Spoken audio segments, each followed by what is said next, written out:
for it is time to seek the Lord until he comes.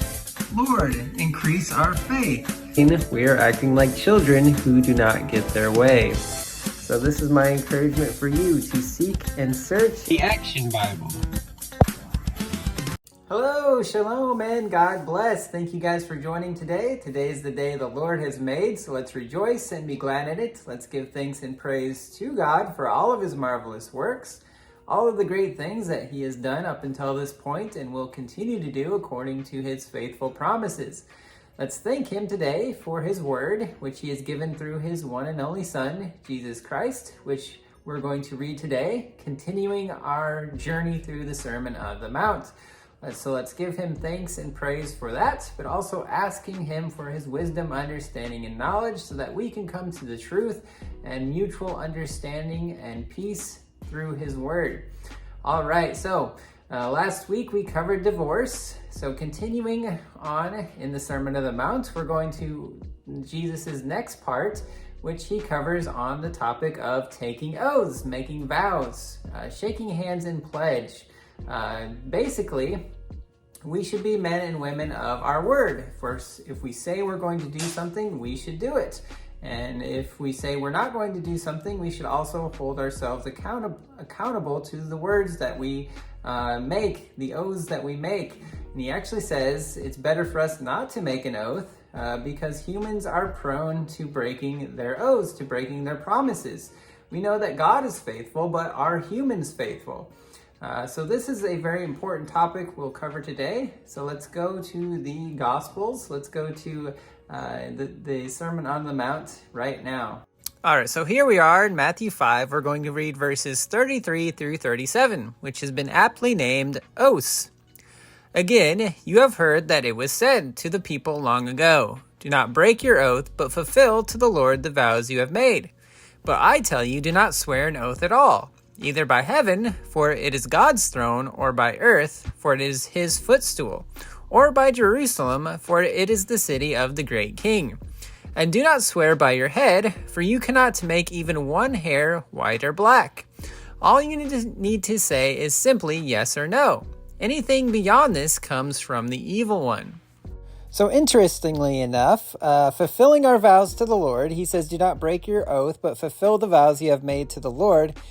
This would be following the commandments given in the law of Moses. But he says, I'll tell you something even better, not to swear an oath at all.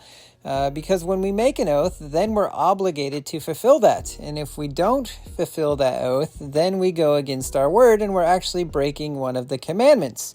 We're actually bearing false testimony if we say we're going to do something and don't actually do it.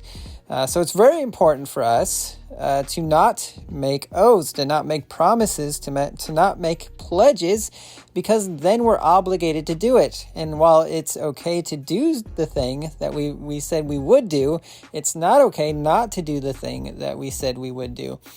So let's go to the Old Testament again. Let's go to the law of Moses itself, and we will get more insight on what Jesus is actually talking about.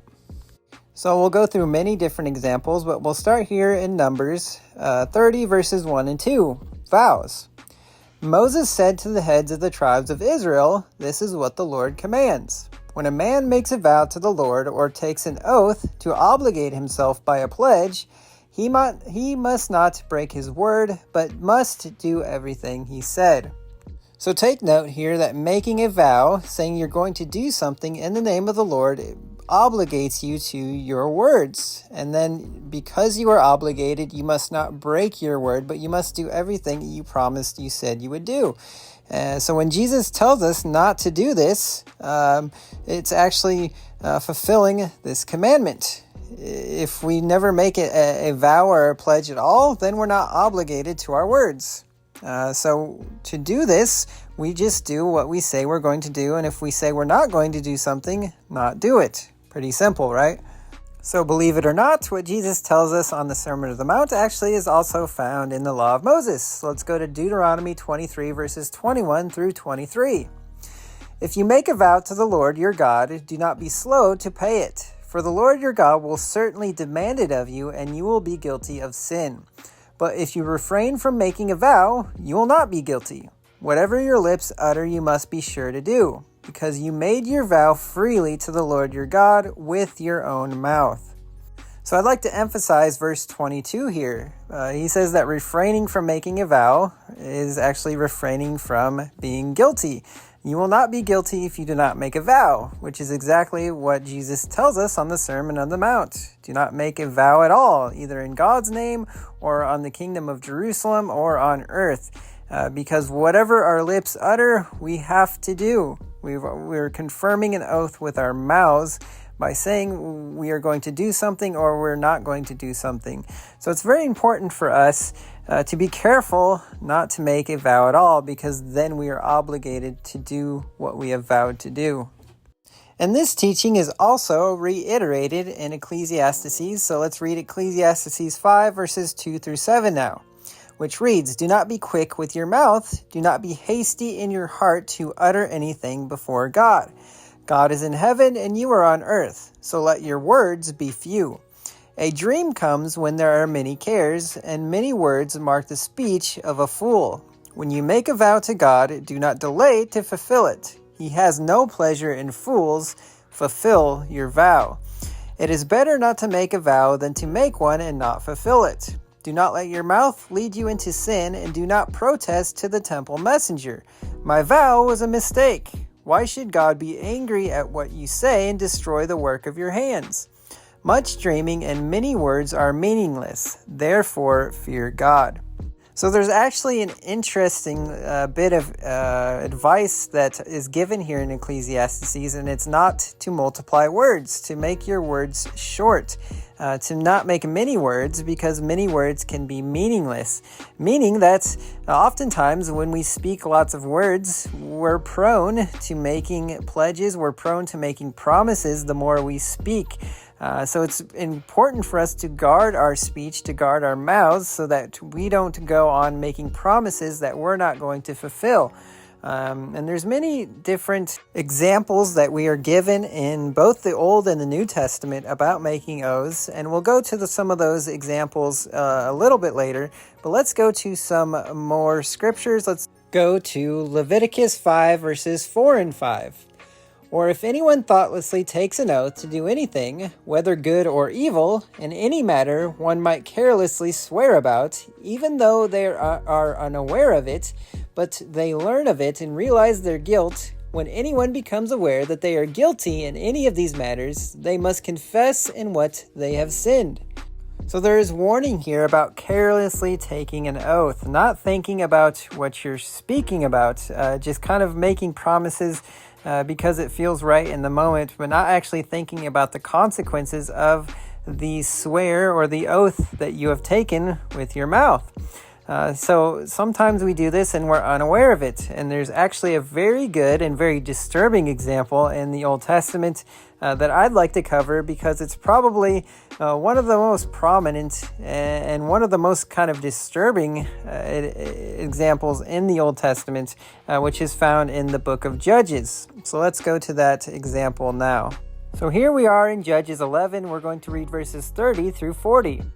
"And Jephthah made a vow to the Lord, if you give the Ammonites into my hands, whatever comes out of my door of my house to meet me when I return in triumph from the Ammonites will be the Lord's, and I will sacrifice it as a burnt offering. Then Jephthah went over to fight the Ammonites, and the Lord gave them into his hands. He devastated 20 towns from Aor to the vicinity of Meneth as far as Abel Keramim. Thus Israel subdued Ammon. When Jephthah returned to his home in Mizpah, who should come out to meet him but his daughter, dancing to the sound of timbrels? She was an only child. Except for her, he had neither son nor daughter. When he saw her, he tore his clothes and cried, 'Oh no, my daughter, you have brought me down, and I am devastated. I have made a vow to the Lord that I cannot break.'" So let's take a moment and reflect on Jephthah's oath. He made an oath to God that he would sacrifice to God whatever came running out of his door.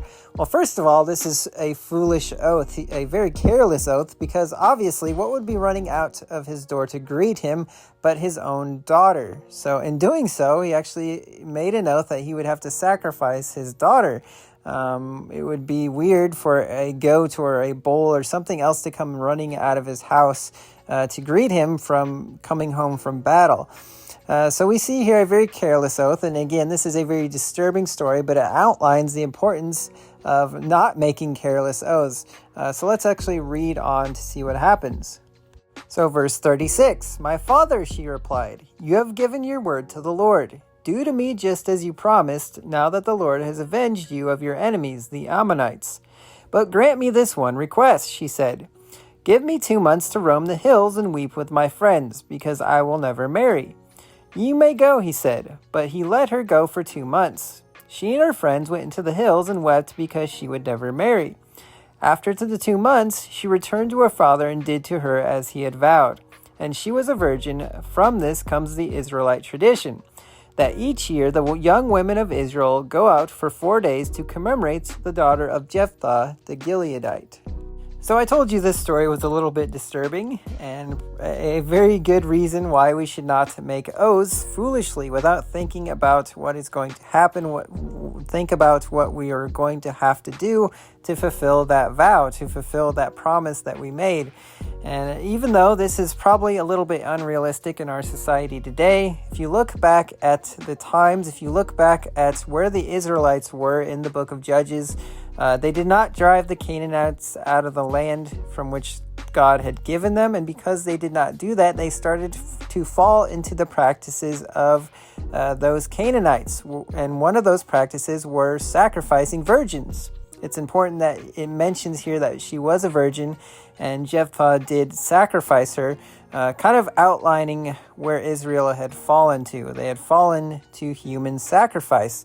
And as Jephthah made his oath, I believe this was a slip on his part, that he had actually fallen into this practice of the people around him, to these Canaanites that would sacrifice virgins. Just for context, obviously we're not going to do this in this day, but we could make foolish oaths, and it's important to recall this story when we think about why it's good for us not to make oaths. But the New Testament also has a few examples which are probably more relatable to us in our times. So let's go to those examples now. All right, so a similar story here, very disturbing how this story ends, but we're going to go to it because it emphasizes why making an oath before knowing what that oath might entail could lead us down the wrong path. So let's go to the example of Herod in Matthew 14, verses 6 through 12. So on Herod's birthday, the daughter of Herodias danced for the guest and pleased Herod so much that he promised with an oath to give her whatever she asked. Promptly by her mother, she said, "Give me here on a platter the head of John the Baptist." The king was distressed, but because of his oaths and his dinner guests, he ordered that her request be granted, and had John beheaded in the prison. His head was brought in on a platter and given to the girl, who carried it to her mother. John's disciples came and took his body and buried it. Then they went and told Jesus. So we see here that King Herod was trapped by his oath. And before thinking about the consequences of giving whatever Herodias' daughter wanted, before thinking that it could lead to somebody's beheading, he went ahead and made that oath. He was distressed about it. Obviously, he regarded John the Baptist as a holy man, somebody to be revered. Yet, he went ahead and did it anyway to not disappoint his guests. So we see here the downfall of making a foolish oath and not thinking about the pledges and promises that we're making. And this is the exact warning we're given in Proverbs. Proverbs 6, verses 1 and 2. Warnings against folly. "My son, if you have put up security for your neighbor, if you have shaken hands in pledge for a stranger, you have been trapped by what you said, ensnared by the words of your mouth." And we see this very much in the story with Herod, that he's trapped by his words. He's making this oath not only to Herodias' daughter, but all of the dinner guests that were there. And because he felt like he had to fulfill them, he had John the Baptist beheaded. Obviously a tragic story, and one that we're not likely to encounter here in our society, in our lives here in the United States. However, we can learn from this and not make foolish oaths. So let's go now to another example in Matthew 26. We're going to read 69 through 75.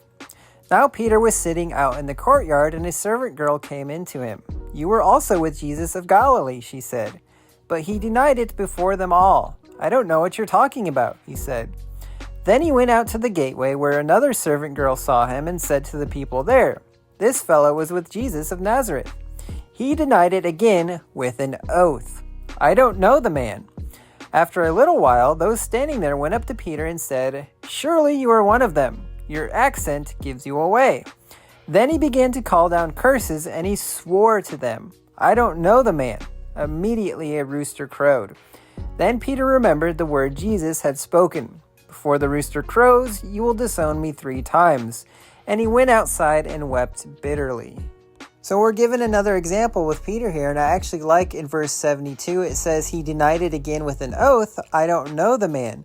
Saying that lying, bearing false testimony about what you do know is breaking your oath. It's going against your word. You're not being a person of integrity. You're not being a person of honor. You're actually lying, and in lying, you are breaking what you do know. He obviously does know Jesus. He cut off a man's ear to protect Jesus, so obviously he knows him. And again in verse 74, it says he swore to them. He made a promise to them. He doesn't know the man. But actually, by making that promise, he's already broken an oath. He's broken it because obviously he does know Jesus. And when he says, "I don't know the man," and he makes a promise to them that he doesn't know the man, he's immediately breaking a commandment, breaking the commandment to not bear false witness. So what is Peter's consequence for this lie? What is Peter's consequence for breaking his oath? Well, in verse 75, it says he went outside and wept bitterly. He was aware of his guilt. So let's kind of take a look at those verses in Leviticus 5 again. So kind of read through these words again. I'm not going to read them out loud, but kind of read through them as we're discussing what happened to Peter here, because he carelessly swore that he didn't know Jesus, and then he became aware of it, and because he became aware of it, he learned of it and realized his guilt. And then because of that, he became guilty. He became guilty of sin, and because of that, that guilt sunk in, and he began to weep bitterly. Of course, later on in John's gospel, at the very end of his gospel, he's able to repent. He's able to confess to Jesus and actually make it up to him. Jesus asked him if he loves him 3 times, kind of confirming that he had to confess, he had to reconcile with Jesus for the 3 times that he had denied him. So what is the remedy to this? Well, Jesus gives that exact answer in the Sermon on the Mount, which James also says in his epistle in James 5:12. "Above all, my brothers and sisters, do not swear, not by heaven or by earth or by anything else. All you need to say is a simple yes or no. Otherwise, you will be condemned." Let's make sure our yes means yes and our no means no. Let's make sure that what we say we're going to do, we do, and what we say we're not going to do, we don't do. So this is pretty cut and dry. Basically, be men and women of our word. Not going back on something we've done. And actually, we prevent ourselves by not making promises. We prevent ourselves from making the mistake of breaking our word. So let's try to abstain from making pledges and oaths and promises that we may or may not keep. Instead, let's just do what we say we're going to do, or not do something that we said we're not going to do. Again, pretty simple concept, but it's something that we can get enwrapped into. It's something we can be trapped by, as it says in the Proverbs that we read. We can be trapped by our own words. So let's not trap ourselves in our words. And to do this, Jesus says it's better for us not to make an oath or a vow at all. So let's really keep watch over our words. Let's make it an importance to make sure that we're not going back on our word, kind of carefully speaking, watching and guarding over our mouths and our words as we speak, because it's very easy for us to get caught up in the moment, to make a promise to somebody to please that person. But if we're just doing it to please them, but we're actually not intending to do the things that we said we were going to do, we're going to end up hurting that person, going back on that promise. So again, let's really listen to Jesus when he says, make your yes mean yes and your no mean no. Amen. Amen. Give me a fist bump.